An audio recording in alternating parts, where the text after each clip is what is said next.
베드로전서 4장 1절과 2절의 말씀입니다.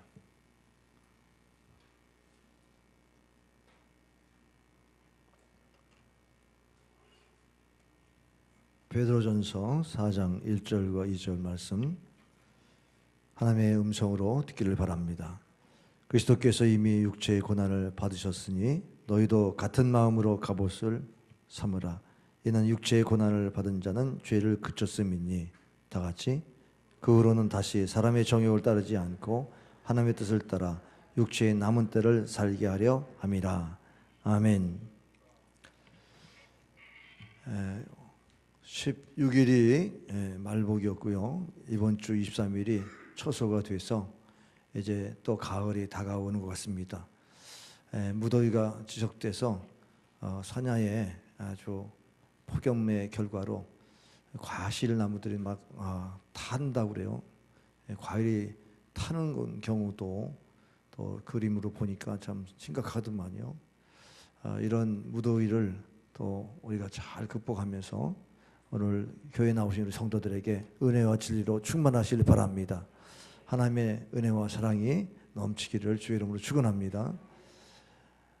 우리가 지난 팔복 시리즈를 통해서 지난주까지 복의 개념을 우리가 새롭게 했습니다. 복이라고 하는 것은 마음의 복이구나. 그런 마음의 복에 대한 사모함이 여러분에게 있었으리라고 생각됩니다.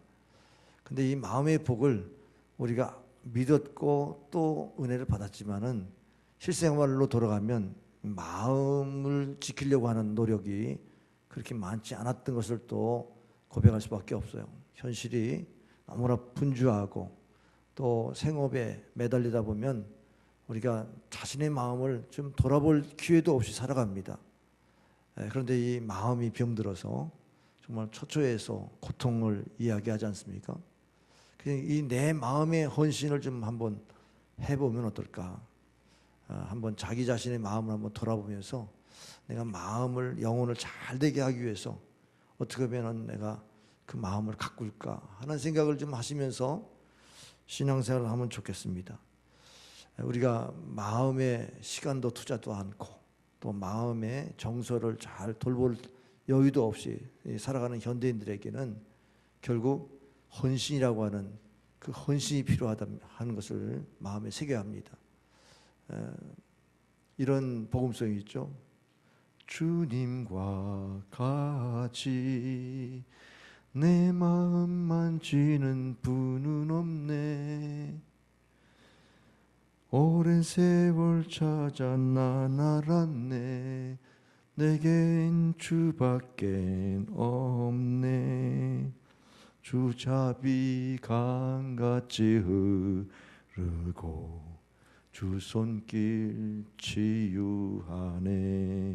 고통받는 자녀 품으시고 주밖엔 없네. 여러분, 주님이 내 마음 아신다고 할 때 감격스러운 그런 은혜를 받았을 겁니다. 사람도 몰라주고 누구도 내 마음을 몰라주는 그 마음의 고통 속에서 주님을 만난 기쁨을 그렇게 오랜 세월 알았습니다. 주님이 내 마음 만져주는 것, 다른 어떤 분도 내 마음 만질 수 없군요 하는 것을 여러분이 느꼈다고 하면 그래도 마음에 대한 헌신이 된 분이에요. 생명의 근원이 우리 마음에서 납니다. 그렇기 때문에 마음을 지키는 것이 내 생명을 지키는 것과 똑같습니다. 근데 우리는 그 마음을 우리의 생활과 따로, 몸 따로 이렇게 분리해서 살아갈 때가 참 많이 있습니다. 그래서 오늘 우리 팔복에 대한 헌신을 하자. 내가 팔복을 내 마음에 꼭 지키도록 어떻게 헌신할 것인가. 헌신이라는 단어가 이게 문자적인 의미에서 마음과 힘을 다하는 것을 헌신이라고 그러죠. 근데 한자에 보면은 몸신자가 있잖아요. 그 몸을 다하면 헌신한 건가요? 마음이 안 따라갔는데. 그러니까 우리가 마음을 다하면서 헌신하는 것이 진정한 헌신인데, 이게 이제 기독교 신앙 안에서의 헌신이라고 그러면 우리는 금방 이해됩니다. 그러나 세상 사람은 헌신이라는 단어를 잘 이해를 못해요. 왜냐하면 이 사회는 헌신의 개념조차도 없습니다. 사람의 자기의 욕구, 자기 개인적인 선택, 자기 이기심을 추구하고 자기의 자유를 추구할 뿐이지 뭔가 헌신하라고 하면은 너무 힘들어하는 거예요. 그게 자기를 억압하고 또 자기 자신의 개인의 자유를 또 잃어버리게 만드는 것으로 생각하고 헌신조차를 아주 힘들어합니다. 왜냐하면 이 시대의 가치는 희생이라고 하는 것이 가치 있는 시대가 아니기 때문에 그래요. 그렇기 때문에 오늘 헌신한다고 하는 단어는 우리가 새롭게 붙들어야 될 그러한 우리 기독교인의 신앙 고백이 되어야 합니다. 지난 아시안 게임에 우리 축구가 말레이시아에 2대1로 졌습니다. 지난 어제가 개막식이 있었죠. 그런데 그 축구가 이제 이렇게 되는 바람에 체면이 아주 꺾였어요. 독일을 올림픽에 그 월드컵에서 우리가 2대0으로 이기기도 한 팀이라고 그래서 대단한 팀으로 생각했을 텐데 졌으니까 가장 슬퍼할 사람이 손흥민 같습니다. 손흥민은 그 이번 아시안 게임 금메달을 받아야 그 군 면제를 받을 수 있는데 그래서 더군다나 그 손흥민이 그 와일드 카드로 선수를 출전해 가지고 지고 말았으니 얼마나 애통하겠어요. 근데 축구 선수들이 그렇게 질문을 한답니다. 당시 축구를 얼마나 하루에 몇 시간씩 이렇게 노력하냐고. 그러면 그렇게 훌륭한 선수들은 그냥 늘 24시간 그 축구만 생각하는 거예요. 내가 볼을 찰 때만 축구를 하는 게 아니라 나는 24시간 축구를 생각합니다. 뭐 밥 먹을 때도 축구 생각하고 어떠한 잠잘 때도 축구 생각하니까 자기는 24시간 축구를 한다고 생각합니다. 이렇게 말한다는 거예요. 그렇습니다.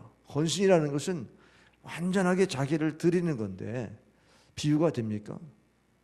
자신의 삶에 대해서 헌신한다. 그런 그 노력이라고 하는 게 그냥 어떤 부분적으로 헌신하는 게 아니라 완전하게 100% 헌신하는 것입니다. 오늘 본문 2절에 보면 육체의 남은 때를 이제는 그 전에 정욕대로 살지 말고 이제는 하나님의 뜻대로 살기를 힘쓰라고 좀 말씀하고 있습니다. 우리가 과거에 우리가 잘못 살았던 것들을 생각해 봅시다. 우리가 팔복의 신앙이 아닌 것을 생각하면 잘못 사는 거예요. 그 팔복의 신앙이 아닌 것을 복으로 잘못 알았어요. 그러다 보니까는 내 정욕대로 살아가지고 그 육체의 고통을 많이 겪었는데 사람이 육체의 고통을 받으면 그것을 끊습니다. 사람이 정신적으로 이렇게 고통을 받으면 후회는 하더라도 삶을 잘 못 바꿔요. 예수님께서 1절에 보니까 십자가에 달려 죽으셨어요. 육체의 고난을 당하셨습니다. 근데 이 고난을 통해서 모든 죄가 끊기는 이런 십자가의 구속의 사건이 있었습니다. 오늘 우리가 이 믿음의 갑옷을 입고 이제는 우리 정욕대로 살지 않도록 우리에게 다시 한번 하나님 뜻대로 살도록 남은 세월을 허송세월하지 말고 결단하라고 말씀하고 있습니다. 그러면 우리가 예수님처럼 죗값을 치러야만 그거 끊겠습니까? 그렇게 육체적인 고통을 받아야만 내가 정욕대로 살지 않고 하나님 뜻대로 살 수 있을까요? 여기에 믿음이 필요한 겁니다. 우리가 주님이 나를 위해서 대신 죽으신 이 고난을 생각하면서 나 대신 고난받은 주님을 사랑하면 그러면 내 고통을 닮으신 주님 앞에 우리가 적어도 그렇게는 안 살겠다. 이렇게 삶의 태도가 변화되지 않겠습니까? 지난 팔복의 마지막 복이 뭐죠? 의를 위하여 박해를 받는 자는 복이 있다고 그랬어요. 그래서 박해 속에서도 우리 믿음의 선진들이 이 길을 갖고 잘 참아내면서 그러면서 큰 상을 예비했다는 이 믿음을 가지고 천국을 소유한 자의 복을 받는다고 그랬습니다. 그러면 우리가 참으로 마음의 이와 같은 복을 가지고 살려면 하나님의 뜻을 위해서 살아가야 된다. 하나님의 뜻을 위해 살아가면서 그 삶을 그렇게 마음을 기경하고 마음을 팔복의 마음으로 바꿀 수가 있는 것입니다. 고린도후서 5장 15절에 그가 모든 사람을 대신하여 죽으시면 살아있는 자들로 하여금 다시는 그들 자신을 위해 살지 않고 오직 그들을 대신하여 죽었다가 다시 살아나신 이를 위하여 살게 하려 함이라 그랬습니다. 결국은 우리 주님을 위해서 헌신하라는 거죠. 자기에게 헌신하지 말고 주님께 헌신하고 살아라. 우리 주님은 우리를 위해서 헌신하셨는데 독생자 예수 그리스도를 이 땅에 보내셔서 참으로 죽기까지 우리를 위해서 희생하셨는데 우리는 주님을 위해서 뭘 희생하느냐? 이런 질문을 여러분이 한번 던져보시면 나도 주님께 헌신해 하는 것이 마땅하잖아요. 팔복을 우리가 잘 돌아보면요, 심령이 가난하지 않으면 애통할 수 있어요. 우리가 심령이 가난하지 않으면 온유한 마음이 있어요. 심령이 가난하지 않으면 의에 목마르고 영적으로 줄입니까? 심령이 가난하지 않는데 우리가 정말 긍휼히 여길 수 있나요? 심령이 가난해야 정말 마음이 청결하고 다른 사람의 잘못된 허물 티를 보지 않고 자신의 잘못된 그 들보를 보면서 회개하지 않겠어요? 그리고 마음이 가난해야 우리가 화평케 하는데 중보자의 역할을 하면서 그렇게 피스메이커로서 살아가고, 마음이 가난해야 의를 위해서 핍박도 받는 거죠. 결국은 마음의 복이 우리의 마음을 좋게 하는 그런 결과가 되지 않나요?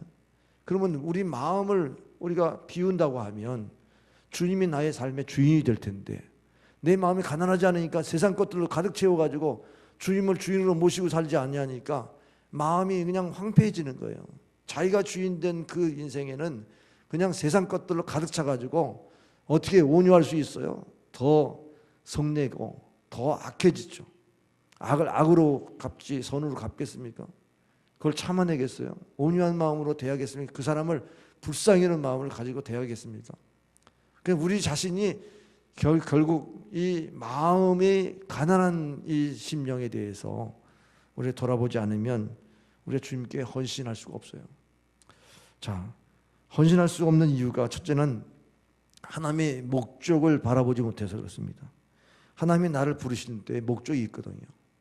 사도 바울은 자신이 부르심을 받은 것에 대한 목적을 갈라디아서 1장 15절 이렇게 말합니다. 그러나 내 어머니의 태로부터 나를 택정하시고 그의 은혜로 나를 부르신 이가, 그러니까 어머니 뱃속부터 나를 사도로, 이방인의 사도로 택정하셨다. 하나님이 그렇게 택하시고 부르셨다.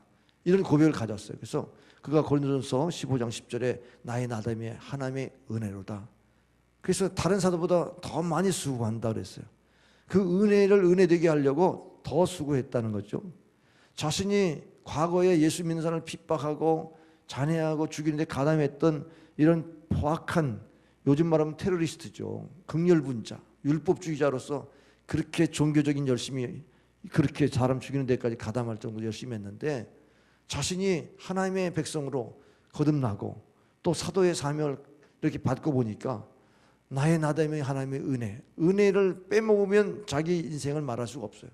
하나님의 은혜를 생각하니까 나를 부르신 하나님, 그 부르심 앞에 너무 감격스러운 거예요.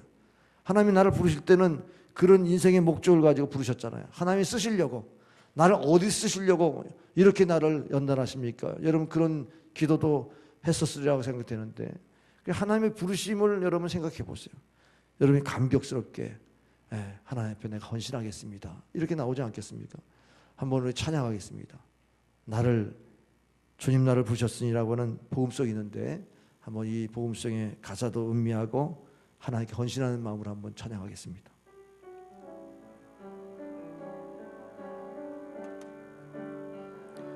주님 나를 부르셨으니, 주님 나를 부르셨으니, 내 모든 정성 내 모든 정성 주마 위에 바칩니다.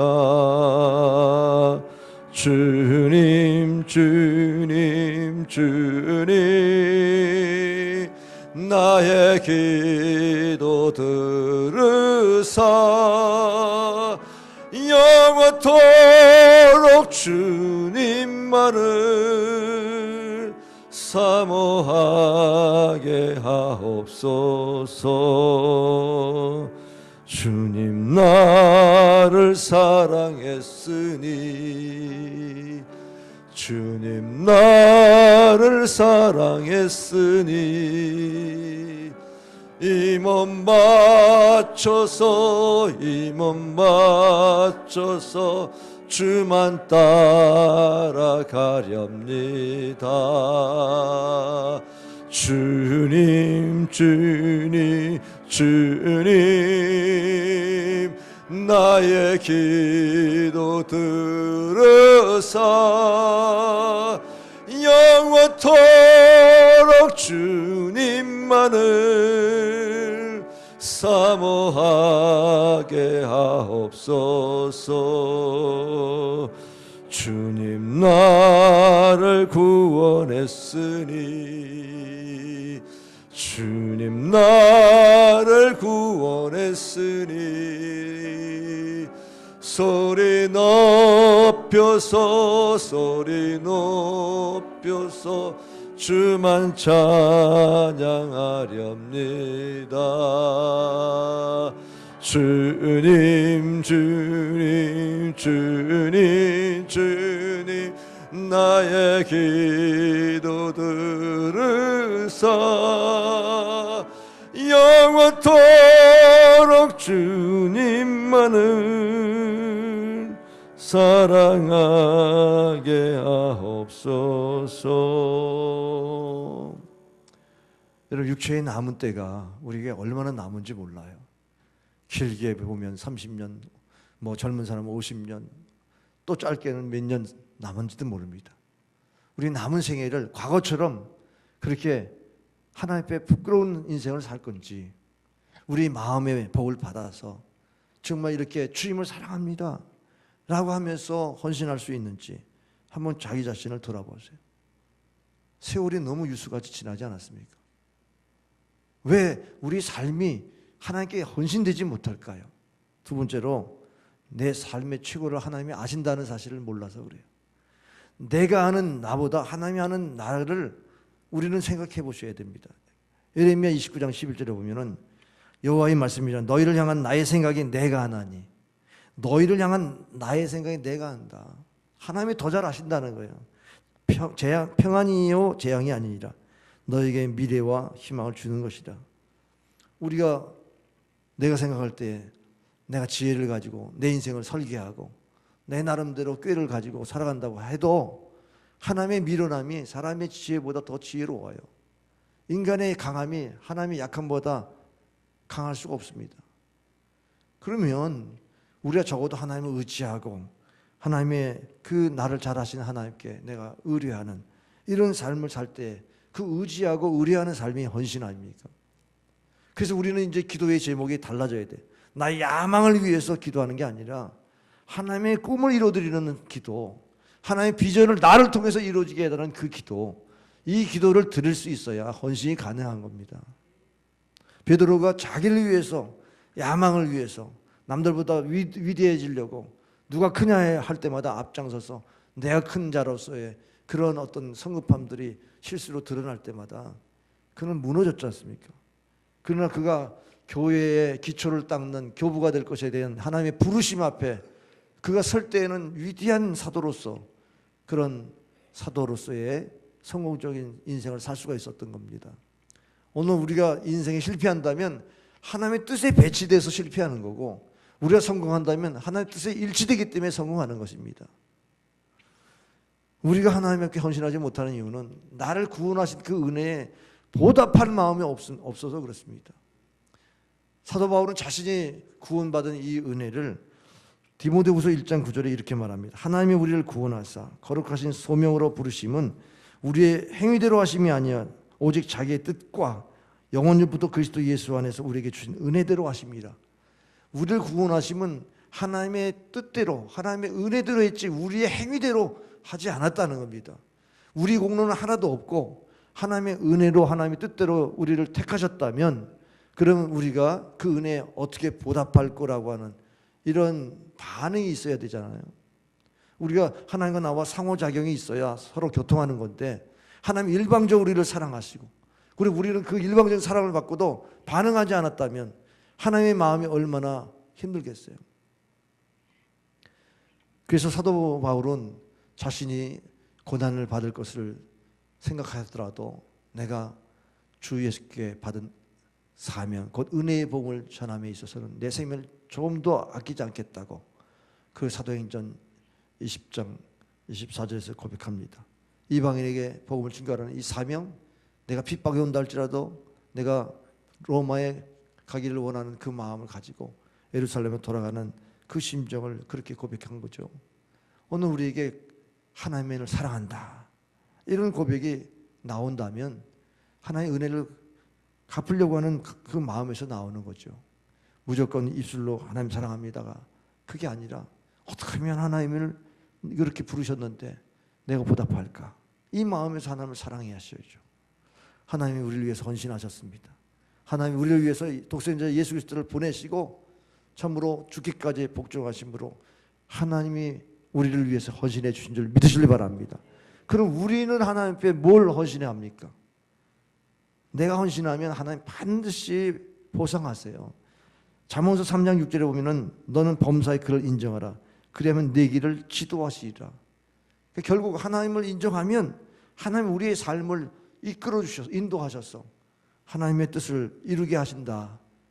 그런 말씀입니다. 그럼에도 불구하고 우리가 헌신하지 못하는 이유가 무엇일까요? 내 중심. 내가 세상에 중심을 두기 때문에 그래요. 내 마음에 세상에 빼앗겼기 때문에 그렇습니다. 내가 세상에 어떤 마음이 있죠? 야, 내가 엔조이해야 돼. 내 삶을 나는 즐겨야 돼. 즐기는 것보다 행복이 뭐가 있냐? 그 육체의 즐거움을 가지고 살려고 그래요. 그리고 나는 뭔가 얻어야 돼. 소유. 내가 뭔가 얻어야만 성취감에 의해서 행복하다. 그래서 물질도 얻고 지위도 얻고 다 이런 것들에 대한 부분의 목적을 가지고 살아가요. 이 세상 사람들이 다 그런 출세지향적인 사람들은 다 소유에 대한 목적을 가지고 살아가고 즐기는 거에 대한 목적을 살아가고 그렇게 살지 않습니까? 그것을 위해서 지식도 얻고 노력을 하겠지요. 그러나 문제는 그것이 과연 우리에게 영원하는 거냐는 거예요. 이것이 하나님의 목적이냐 내 목적이냐를 구분할 수 있는 방법은 영원성을 가지고 보면 알아요. 우리가 권력이라는 게 권불심령이라고 그게 영원합니까? 권력이 있으면은 뭐 권세가 있으니까 사람들 부려먹기 좋죠. 그러나 그것도 영원하지 못해요. 정치의 이런 변화를 보면은 참 허무하지 않겠어요? 또 우리가 편리한 것을 추구하면서 즐겁게 살려고 소유를 많이 하잖아요. 소유를 위해서. 그런데 그것이 우리에게 편리는 해요. 근데 그것이 우리에게 유익을 줬습니까? 우리 그것 때문에 싸우고 그 소유 때문에 인간성을 다 잃어버리고 말잖아요. 편리한 것, 좋은 것, 즐기는 것 이것이 영원하지 않지 않습니까? 그러면 그것은 우리에게 목적은 아니에요. 그건 수단이지. 그 목적과 수단을 바꿔놓으면 우리는 엉망이 되는 겁니다. 그래서 목적이 이끄는 삶을 살아야죠. 하나님의 목적을, 하나님의 영광을 위한 목적으로 이끌리는 삶을 살아야 우리가 행복할 수가 있습니다. 그래서 요한일서 2장 17절에 보면 이 세상도 그 정욕도 지나가되 오직 하나님의 뜻을 행하는 자는 영원히 거하느니라. 결국 하나님의 뜻을 추구하는 삶이라야 우리가 참 복을 받는 성도인 줄 믿으시길 바랍니다. 왜 하나님께 헌신하지 못합니까? 두 번째, 과거의 실수 때문에 그래요. 과거에 내가 뭘 하다가 실패했어요. 과거에 내가 뭐 하다가 실수해가지고 사람들에게 큰 어려움을 줬어요. 그래서 자신감이 안 생겨요. 자기 자신에 대해 비애감이 있고 또 우울해요. 열등감에 빠졌어요. 뭔가 자기 자신을 자책하다 보니까 자괴감에 빠지고 자존감이 낮아졌어요. 그게 평범하게 살아가요. 그냥 내가 뭘 하겠어. 그냥 내가 무슨 평범한데 뭘 하겠어. 그런 생각이 가득 채가지고 뭘 도전하지를 못하잖아요. 그런데요, 하나님의 뜻은요, 우리 실패한 사람을 쓰시잖아요.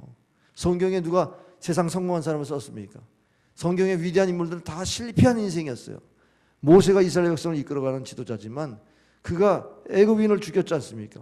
왕궁에 사는 걸 실패하고 도망가는 그런 초로의 80세의 노인이 하나님이 이스라엘 백성을 구원하는 부르심을 받지 않습니까? 아니, 다윗이 위대한 왕이죠. 그러나 그는 간음했습니다. 또 바세바의 남편을 간접 살인해서 죽게 만들었습니다. 교사죄를 범했습니다.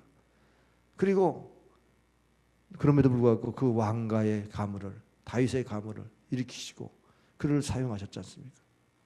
아브라함이 100세까지 자식이 없었습니다. 자식으로 말하면 실패한 인생이죠. 근데 100세의 아들을 주셔서 그 가문을 복의 근원으로 삼으셨지 않습니까? 그러면 이 땅에 실패라고 하는 것이 우리를 참으로 인생 끝났다고 생각하지만 아니에요.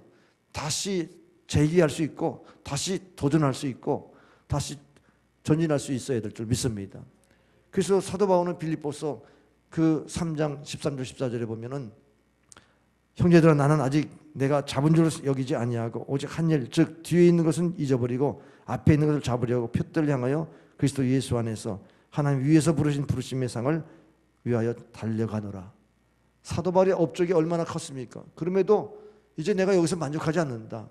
부르심의 상을 향해서 계속 달려간다. 맞습니다. 우리가 신앙생활은요 자전거를 타고 고개를 올라가는 것 같아요. 올라가다 멈추면 그냥 미끄러지는 거 아니에요. 계속 페달을 밟아서 끝까지 올라가야죠. 우리 신앙이 멈추면 안 됩니다. 여러분이 뭔가 이루었어요? 거기서 섰다는 자 넘어집니다. 계속 우리는 전진해야 돼요. 실패해서도 다시 일어나야 돼요. 제가 권면드립니다. 여러분이 뭘 못해서 두려워하고 주저하지 마시고 그냥 하시다가 뭐 잘못될 수 있지만 그래도 반면교사가 있잖아. 이렇게 하면 잘못되는구나. 뭐 그런 것을 가지고 또 도전하면 되시죠. 그러니까 우리는 하나님께 헌신하지 못하는 게 다 핑계예요. 보면 우리가 자아중심적인 것 때문에 헌신하지 못합니다. 너무 자기중심적이에요. 그러니까 하나님만 생각할 시간도 없어요. 너무 바빠. 너무 내가 짐이 많아. 내가 집안일하고 뭐 이거 자녀들 돌보고 내가 또 직장생활하고 언제 내가 주님 앞에 기도할 시간이 있어? 뭐가 중요하다고요? 자녀들 보는 게 중요하죠. 내가 살림하는 게 중요하죠. 돈 버는 게 중요하죠. 그런데 마음은 어때요? 마음은 점점 나락에 떨어지는 걸 몰라요. 마음은 하나님과 거리가 멀어져 가지고 기도할 마음도 안 생기고 영적 예배가 뭐예요? 예배에 대한 관심도 없고 내 영혼이 다 죽어가는데 모르면서 그렇게 살아가요. 그러면 결국은 우리가 주님 은혜 다 잊어버리고 어떻게 우리가 행복할 수 있나요? 여러분 이것도 하고 저것도 하고 그래도 우선순위를 정하시면 마음을 다 하고 뜻을 다 하고 힘을 다하여 주 너희 하나님을 사랑하는 그 사랑의 삶을 살아야 되지 않겠습니까? 마가복음 9장 35절에 보니까 예수께서 앉으사 12 제자를 불러시고 이르시되 누구든지 첫째가 되고자 하면 무사람이 끝이 되고 무사람을 섬기는 자가 되어야 하리라 하시고 그랬습니다. 결국 이렇게 자기만을 위해서 살려고 하는 사람은 그 목표를 더 큰 데다 목표를 두셔야 돼요. 제가 오후 예배 때 평균 이상의 삶을 살라는 메시지를 증거하려고 그래요. 내가 할 수 있는 것만 가지고 살면 그러면 우리는 더 이상 올라갈 수가 없잖아요. 내가 으뜸이 되고자 하는 사람은 섬기라는 거예요. 종이 되라는 거예요. 이 말은 내가 낮은 자세로 주님 앞에 은혜를 구하는 자리로 나아가면 내가 은혜를 구할 수 있는 자리로 나간 사람은 내 목표가 내 힘으로 감당할 수 없으니까 은혜를 구하는 거 아니에요? 그럼 하나님이 하실 수 있는 영역까지 우리가 기대하고 그렇게 삶을 살아야만 우리에게 하나님이 능력 주시는 자 할 수 있어요. 근데 우리는 그런 하나님의 목표에 대한 기대도 없고 그런 간구도 없이 그냥 땅에 속한 것만 기도하고 있으니까 내 인생은 그냥 아무런 능력이 없이 그렇게 살아갑니다. 여러분 지금 태양이 이렇게 너무나 강렬한데요. 이 태양이 암만 강렬해도 이 산야를 불태우지는 못해요. 이 뭐 집을 다 불태우지 못하잖아요. 근데 거기다가요 오목렌즈 하나 딱 갖다 놓으세요. 그러면요 금방 타버립니다. 이 태양이라는 힘을 하나에 집중시키면 그렇게 강력한 파워가 나잖아요. 그러니까 우리가 헌신하면요 내 능력 이상의 역사들을 일으킬 수 있어요. 뭐 프로이드의 그 우리의 자아라고 하는 이것이 우리의 그 빙산의 일각이라고 하는데 그 10%도 안 되는 자아에 거기다가 내 목숨을 걸고 그것이 전부인 양 착각하고 살아가요. 그렇지 않습니다. 우리가 주님께 초점을 맞추고 헌신하면 정말 하나님의 놀라운 능력이 우리에게 임하여서 더 큰 일을 위대한 일을 하게 하실 줄 믿으시길 바랍니다. 여러분이 두려움 때문에 하나님께 헌신을 못해요. 야 이러다가 실패하면 어떡하나. 과거에도 못했는데 내 나이가 지금 이렇게 늙어가지고 지금 이 나이에 뭘 한다고 그래. 여러분 그렇지 않아요. 늦지 않았습니다. 여러분이 이 말씀을 듣고 이제 내가 헌신하겠습니다 하는 그때부터 해도 됩니다. 하나님이 함께 하시기 때문에 두려움을 몰아내시길 바랍니다. 그러면 여러분이 헌신하잖아요. 그러면 두려움이 와요. 뭐냐면 이러다가 내가 선교사 되는 거 아니야?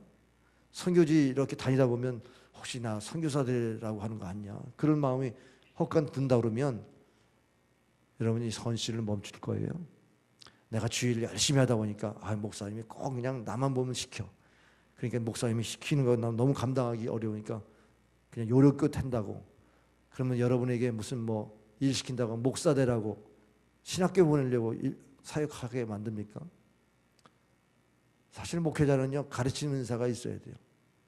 교사와 목사를 주셨으니 이는 성도를 온전케 하고 그리고 봉사일을 하게 하고 교회의 그리스도의 몸을 세우게 하려 합니다.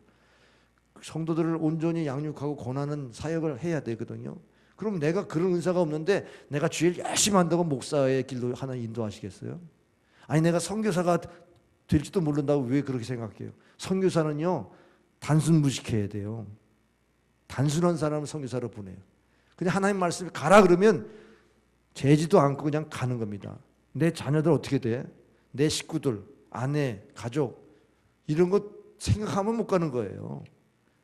그러면 선교사가 가가지고 거기서 어떻게 살 거가 염려하면 갑니까? 가니까 하나님이 거기 예비하셨어요. 벌써 도울 수 있는 사람이 있고 집도 마련하고 다 선교사들이 살 수 있는 길이 열리니까 선교사들이 가서 선교하죠. 그럼 내가 선교사의 은사가 있습니까? 여러분 다 지금 제잖아요. 이러다가 선교사 되게 하는 벌써 재고 있잖아. 선교사 자격이 없는 거예요. 그냥 목사님 말씀에 아멘하고 그냥 막 그렇게 충성하는 사람, 이 사람 또 신학교 가고 선교사 될지도 모르겠다. 저는 그렇게 또 마음으로 생각할지는 몰라도 그런 기본적인 소양이 없는데 그냥 억지로 만들지는 않습니다. 그렇죠? 그러니까 우리가 뭐가 두려워요? 하나님께 헌신하는데 하나님이 우리를 좋게 하시죠. 자녀가 나 아빠한테 효도할 테니까 아빠가 다 나에게 좋은 걸 해줘야 돼. 그러면 아빠가 그래 내가 나한테 효도하면 내가 너를 불행하게 만들게. 그럴 아빠가 누가 있습니까? 이야 기특하다. 이 녀석이 아빠에게 이렇게까지 효도한다는 게 내가 그냥 자다가도 벌떡 일어나서 자식을 위해서 내가 뭔가 해야 되겠다. 그런 효도하는 자에게 더 좋게 하려고 애쓰지 않겠습니까? 하나님의 마음이 그거죠. 우리가 헌신한다고 우리를 망가뜨리게 하겠습니까? 두려워할 필요가 없어요. 헌신의 두려움은 마귀가 두렵게 주는 거지 결코 하나님의 영은 우리를 하여금 헌신케 만드는 영이죠. 하나님께 더 헌신하게 만드는 줄 믿으시길 바랍니다. 그래서 마태복음 6장 31절에 이방인처럼 무엇을 먹을까 무엇을 입을까 무엇을 마실까 걱정하지 말라. 염려하지 말라. 왜 이방인들은 이거 염려하면서 살다 보니까 하나님 뜻대로 못 살아요. 근데 우리는 먼저 그 나라와 그 일을 구하라. 그러면 이 모든 것 세상에 염려하는 것들이 다 하나님이 공급해 주신다. 그렇게 약속하셨어요. 그러면 사는 태도가 약간 다른데 완전히 다른 거예요. 우리는 세상의 것들만 염려하면서 사는 이방인처럼 살지 않고 하나님의 뜻대로 살아가는데 헌신하다 보니까 하나님이 이런 것도 해주시고 저런 것도 해주시고 내가 구하지 않은 것들이 더하여 주신다. 할렐루야. 에베소 3장 20절 21절에 교회 안에서 그리스도 안에서 우리 생각하는 것과 구하는 것 이상으로 더하여 주시는 하나님. 할렐루야. 더 풍성하게 하시는 하나님을 만나게 되는 줄 믿으시길 바랍니다. 그러니까 우리가 왜 염려합니까? 우리 하나님이 더 염려하시지. 하나님께 맡기지 않으면 하나님이 염려하지도 않아요. 우리가 하나님께 맡기는 순간 하나님이 염려하고 책임져 주시는 이런 은혜가 있는 줄 믿으시길 바랍니다. 그래서 시편 37편 5절에 너희 길을 여호와께 맡기라. 저를 의지하면 저가 이루시고 누가 이루시고? 하나님이 이루시고 내가 이루는 게 아니에요. 내가 맡기고 신뢰하고 따르는 데까지 내가 노력하는 거지 그 다음에는 저가 이루시고 하나님이 이루시고 할렐루야. 그러니 우리가 얼마나 인생에 풍성해지는 인생이 되겠습니까? 그러면 여러분이 헌신할 때 한번 두 가지만 생각해 봅시다. 대가를 한번 생각해 보세요. 노아가 방주를 지라는 명령을 받았을 때 대가를 생각해 보니까 야 이거 못할 일이야. 어떻게 저 산에다가 어마어마한 것을 지을 수가 있을까? 그러면서 대가를 치를 생각하니까 못했어요. 그러면 방주를 못 짓고 말았겠죠. 노아의 홍수 때 다 죽고 말았겠죠. 그런데 하나님의 말씀을 지키는 것이 내가 생각하는 것보다 더 지혜롭다. 하나님의 말씀이니까 순종해야겠다. 그래서 하나님의 뜻을 앞세운 거예요. 하나님의 뜻을 앞세우니까 희생할 수 있는, 대가를 치를 수 있는 그러한 헌신이 됐어요. 근데 우리가 대가를 먼저 생각하면 헌신하려니까 너무 힘든 거예요. 하나님 뜻도 내 마음이 지배를 하지 않으니까 내 생각대로 하려니까 얼마나 힘들겠어요. 그러니까 여러분이 대가를 생각할 때 하나님의 뜻에 대한 이 믿음이 있는가를 한번 생각해 보시라고요. 뭔가를 충성하라 그러면 먼저 내가 희생할 것만 생각하고 못한다고 그러지 말고 이게 나를 향하신 하나님의 뜻인가, 이것만 붙들면 얼마든지 할 수 있습니다. 우리가 할 수 없는 걸 하나님께서 명령했겠어요? 할 수 있으니까 명령하셨잖아요. 그러니까는 노아의 홍수 때에 그 사위들이 다 참여해가지고 방주에 다 들어갔어요. 근데 롯이 그 소돔과 고모라 멸망할 때 롯도 의인이기 때문에 그 동성애를 거부했지만, 그러나 그 사위들은요, 동성애 때문에 하나님 유황불로 멸망시킨다는 뜻을 말하니까 사위들이 콧방울도 안 치고, 아니 딸하고 헤어지는데도 쫓아가지 않는 거예요. 그래서 딸들만 갔지 사위들은 그냥 그 소돔 고모라에서 멸망당하고 말았어요. 그러면 우리 가족을 위해서 내가 희생한다. 그럼 뭘 희생하는 거예요? 하나님의 뜻을 놓고 희생해야 자녀들도 다 그 뜻 앞에서 살기도 하고 승리하기도 하고 그렇게 되는 거죠. 내 자녀를 위해서 내가 하나님 뜻도 모르고 그냥 희생한다. 그 대가를 치르는데 그 자녀들이 멸망당하면 그 대가가 무슨 소용이 있겠어요. 대가를 치르는 거를 내가 고생한다고만 생각하지 마시라고요. 내가 만약에 시간을 내가 대가를 치른다. 그럼 내 시간도 없는데 하나님께 시간을 어떻게 드려? 그럴지 모르죠. 그러면 여러분이 주일날 하나님의 시간이에요. 이게 하나님의 시간이라는 믿음을 갖기를 바랍니다. 주일은 하나님의 시간이다. 아멘. 그 하나님의 시간이니까 이 주일을 내가 드린다고 그러는데 이 시간에 내가 장사해서 돈 벌고 그러면 내가 이익이 있는데 그러면 이 시간 못 드리잖아요. 그러면 여러분이 장사하는 수고를 해가지고 버는 돈하고 내가 이렇게 주일을 지켜서 하나님께 내게 건강 주시고 우리가 일주일에 한 번씩 쉬어야 돼요. 그 건강도 주시고 또 하나님께서 기도하면서 은혜 받고 영혼이 잘 되니까 범사가 잘 되고 육신이 강건해지는 복을 받고 그러면서 생활이 윤택해지는 거지. 어떻게 내가 그냥 내가 시간도 안 들이면서 하나님께 복을 구하겠는데 대가도 안 치면서 복을 받을 수 있겠어요?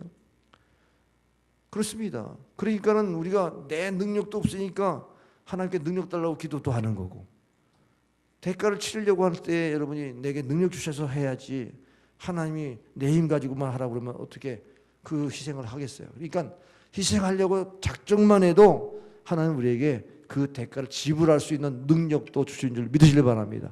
그 시간을 하나님께 빼앗는 게 아니라 그 시간 때문에 더하여 주시는 그런 은혜가 있을 줄 믿으시길 바랍니다.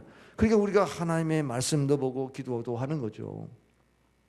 세상의 가치관을 추구하면서 나는 즐기며 살아야 돼. 출세하려면 권력이 있어야 되고 명예가 있어야 되고 학식이 있어야 되고 그냥 세상의 것들만 다 추구하면서 그거 놓치면 큰일 난 줄 알아. 근데 그게 영원하지 않다니까요. 우리 인생의 영원한 목표가 될 수 없다니까요. 그 목적으로 우리를 하나님 부르시지 않았습니다. 그거는 하나님이 더하여 주시는 복이지 심령의 복이 진짜 복인 겁니다. 하나님의 뜻을 품을 수 있는 복이 진짜 복입니다. 그 복을 위해서 그런 것들이 희생당해도 그 대가를 치를 수 있을 만한 그런 믿음이 있어야 한다는 것입니다. 그 다음에 여러분이 그 대가를 치르지 아니하려고 하면 여러분이 허무해져요. 솔로몬이요 부귀영화를 다 누리고 그래서 성전도 짓는 이 복을 받았잖아요. 근데 전도서를 남겼어요. 헛된 인생이다. 자기가 그렇게 남들이 부러워할 수 있는 그 부귀영화를 다 누렸는데 왜 그 인생은 왜 허무해졌을까요? 하나님 뜻대로 살기로 결정했던 이 솔로몬이 육체의 쾌락을 쫓아서 이방 여인과 결혼하고 그러면서 우상을 드리기 시작해가지고 하나님 경외하는 이 믿음이 사라지니까 인생에 허망이 오는 거예요. 육체의 쾌락을 쫓으면 허망하게 돼요.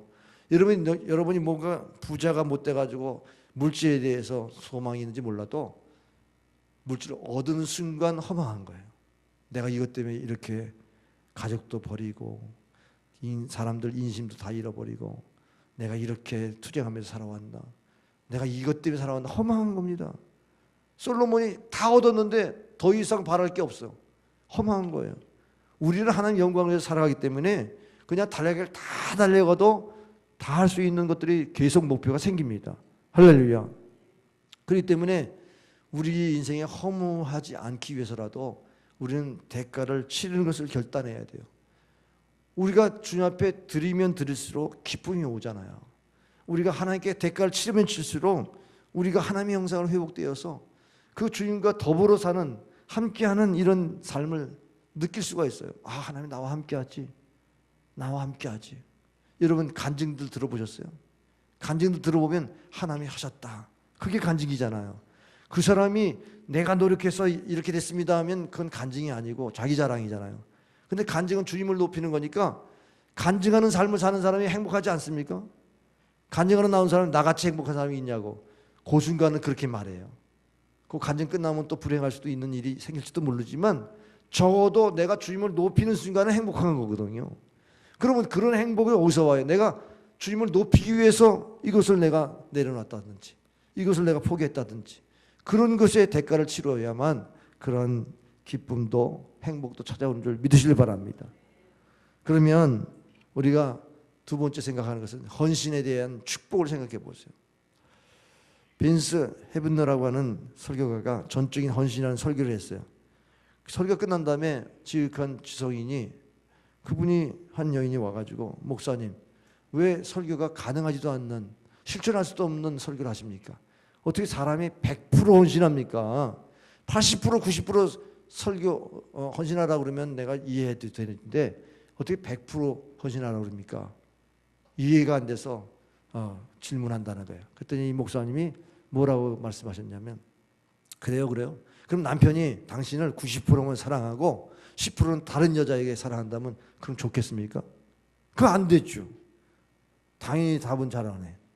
네, 맞습니다. 안 돼요. 우리 주님이 우리를 조금만 사랑하면서 완전히 사랑하라 이렇게 한 게 아니고, 하나님이 인간이 되시고 자신을 내어주었습니다. 그래서 로마서 3장 25절에 말씀한 대로, 8장 25절에 말씀한 대로, 35절에 말씀한 대로 아들을 아끼지 않고 내어주시니까, 그렇죠? 아들을 아끼지 않고 내어주시니까 모든 것을 선물로 주지 않겠느냐 말씀하셨잖아요. 그럼 그렇게 하나님이 우리에게 헌신하셨으니 우리가 그 헌신을 받아서 주님을 헌신하는 게 당연하죠. 우리가 헌신하지 못하는 만큼 우리는 삐걱거리는 거예요. 우리 인생이 불행해지는 것도 헌신하지 못한 만큼 불행한 거예요. 크리스찬이 지금 힘든 게 하나님께 완전 헌신하지 못한 만큼 지금 방황하고 있고 힘든 거예요. 여러분 그렇게 생각 안 됩니까?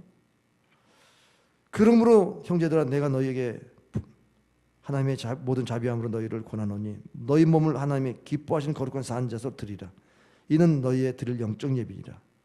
우리 자신을 하나님께 드려서 하나님의 뜻이 무엇인지 분별하도록 여러분이 헌신해 보세요.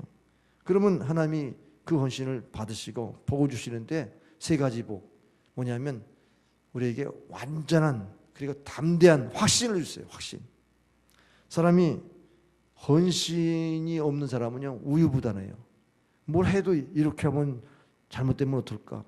잘못되기는 뭐 헌신했는데 잘못되면 하나님께서 합력과 선을 주시니까 또 다른 방법으로 좋게 하시지.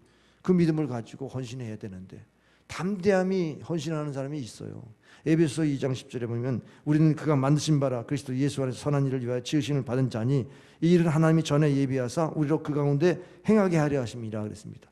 하나님이 우리를 부르시고 거듭나게 하신 것은 하나님의 선한 일을 예비하셨어요. 그 일을 하도록 예비하시고 우리를 거듭나게 하셨다는 얘기예요. 그럼 우리가 선한 일의 목표를 가지고 살면 다 준비된 일들입니다. 하나님이 내가 선한 마음으로 선한 일을 목표로 하고 살면 다 하나님이 선하게 우리를 만나 주셔서, 야, 예비됐구나, 하나님이 준비하셨구나, 이런 고백을 할 수 있는 줄 믿으실 바랍니다. 테레사 수녀가 설교를 하면은 많은 사람들이 은혜를 받았다고 그러잖아요. 근데 웬 사람이 와가지고 내가 지금 자살할 생각을 갖고 있습니다, 도저히 못 살겠습니다. 그러니까 그 사람에게 나에게 한 달만 같이 살자, 한 달만 같이 살고 그 다음에 자살을 하면 그때 자살해도 된다. 그러면서 캘커타에 가서 빈민들을 돌보게 했습니다. 돌보다 보니까 자기가 불쌍한 사람들을 보니까 막 마음에 도와주고 싶은 마음이 생기는 거예요. 그러니 자기가 불행하다는 생각을 잊어버리고 막 돕다 보니까 자기의 도움이 필요한 사람이 있다는 사실을 알고 자기 불행을 이겼다는 겁니다.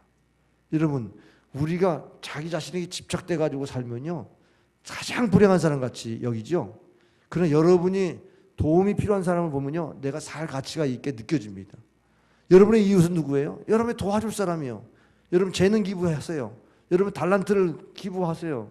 여러분이 지식이 있으면 지식을 나눠주고 물질 있으면 물질을 나눠주고 여러분 실력 있는 사람은 실력 있는 거 가지고 다른 사람 섬기는 데 써보세요. 그럼 내가 이렇게 사는 존재의 가치가 있지 않습니까? 거기에서 확신이 있는 겁니다. 하나님이 나를 이 선한 데 예비하셨구나. 할렐루야. 에베소 2장 10절에 확신을 갖게 되는 겁니다. 그리고 완전하게 헌신한 사람은요 영광이 달라요. 영광이 하나님의 영광과 사람의 영광이 달라요. 사람은 출세했다가 사람이 박수치지만 하나님의 영광은 하나님의 천사가 그 영광을 받아들이고 그 상급을 주시는 멸관을 주시는 이 영광이에요. 영국의 작은 시골 교회에 선교 후원을 위한 예배가 있었고 선교 후원비를 헌금하는 시간이 있었어요. 그런데 우리는 이렇게 바구니로 되어 있지만 그 영국의 그 헌금은 쟁반에 이렇게 푹 들어가 있는 은쟁반 같은 것인데 그것이 돌아갑니다. 근데 어린아이에게 그 헌금 쟁반이 갔는데 아이가 그 위에 올라탄 거예요. 올라타니까 깜짝 놀라가지고 어른들이 너 뭐 하는 거야? 그러니까 말합니다. 내가 지금 하나님께 드릴 게 하나도 없습니다. 그래서 제 몸을 바칩니다. 이렇게 헌신했던 아이가 있었어요. 이 아이가 유명한 아프리카의 선교사 리빙스톤이야. 살아있는 돌. 리빙스톤의 위대한 업적은 바로 그 헌신에서 나왔습니다. 여러분, 이 영광이 얼마나 큽니까? 세상 사람들이 알지 못하는 그 영광. 여러분, 강찬에 섬기라는 찬양이 있는데요. 하늘의 영광 다 버리고 낮은 이곳에 내려오신 주요, 죽기까지 나를 사랑하신 그 사랑 얼마나 큰지. 우리가 높아지면 그가 낮추시고 우리가 낮아지면 그가 높이시리라. 하나님 원하시는 세상으로 나 자신을 섬기는 낮추는 섬김으로 내 발을 닦아주사 먼저 섬기시고 서로 사랑하고 말씀하셨네. 하나님이 원하시는 세상으로 나 자신을 드리는 섬김의 모습이 되기를. 헌신하면요 하나님이 높여주셔요. 할렐루야. 그래서 유대인들은 고르반 사상이 있었습니다. 하나님께 드리면 하나님이 책임져 주신다. 고르반, 드림이라는 이 고르반 사상이 있었어요. 마가복음 7장 11절 너희는 이르되 사람이 아버지에게나 어머니에게나 말하기를 내가 드려 유익하게 할 것이 고르반 곧 하나님께 드림이 되었다고 하기만 하면 그만이라. 그것으로 하나님 영광 받으시면 그러면 우리의 삶이 하나님이 책임지신다는 이 드림에 대한 헌신에 대한 신앙이 있었는데 이게 잘못됐죠. 형식적인 잘못된 것을 주님께서 지적한 말씀이었지만은 원래 드림에 대한 헌신에 대한 하나님의 약속을 참으로 유대인들도 믿었던 거예요. 여러분, 존이라고 하는 이 13살 소년이 그 벽돌 공사에서 일을 하고 있었습니다. 이 필라델피아에서 일하는 이 존에게는 교회 다닐 때마다 마음이 아팠어요. 왜냐하면 비가 와서 진흙탕이 돼가지고 교회를 가려면 진흙밭을 걷고 거길 지나갔어야 되니까. 그런데 교회에서는 어른들이 거기를 아스팔트로 뭐 이렇게 세면을 바를 생각을 하지 않고 있었습니다. 이 아이가 하루 품삯이 7센트인데 7센트 중에서 꼭 벽돌 하나를 사가지고 그래서 거기를 이제 놓기 시작했어요.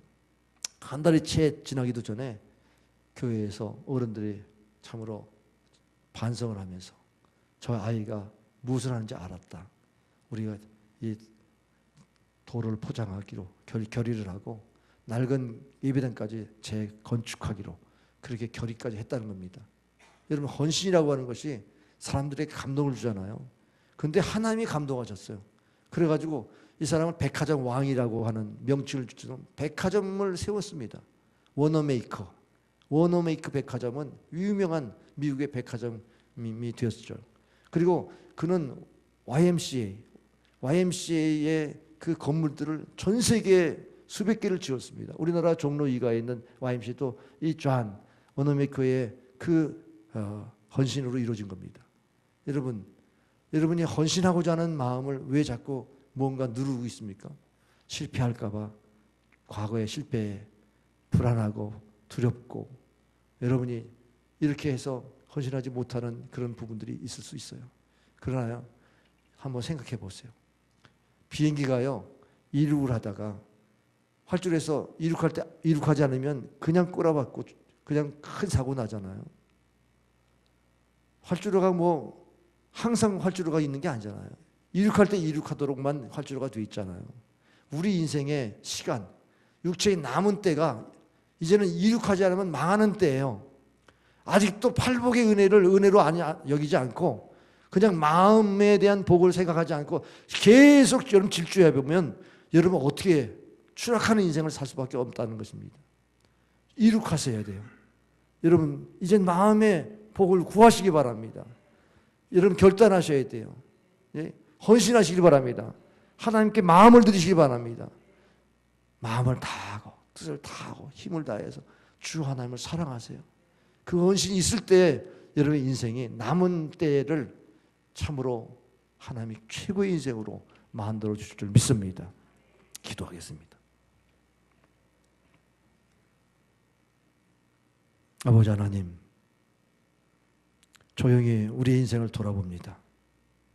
너무 바쁘게 살아왔고 생업에 종사하고 살기 위해서 몸부림치다가 지금 나이가 어떠하든지 이제 남은 육체의 때가 얼마나 남았든지 간에 나를 위해 죽으시고 구원하시기 위해 십자가에 죽으시면서 받은 육체의 고난 때문에 죄를 끊으시는 그러한 구속의 능력을 우리가 받았사오니 그 구원받은 백성들로 하여금 다시 한번 육체의 남은 때를 내가 세상 방법으로 세상의 가치관으로 살아가지 말고 하나님께 헌신함으로 말미암아 하나님을 위해서 살게 하여 주옵소서.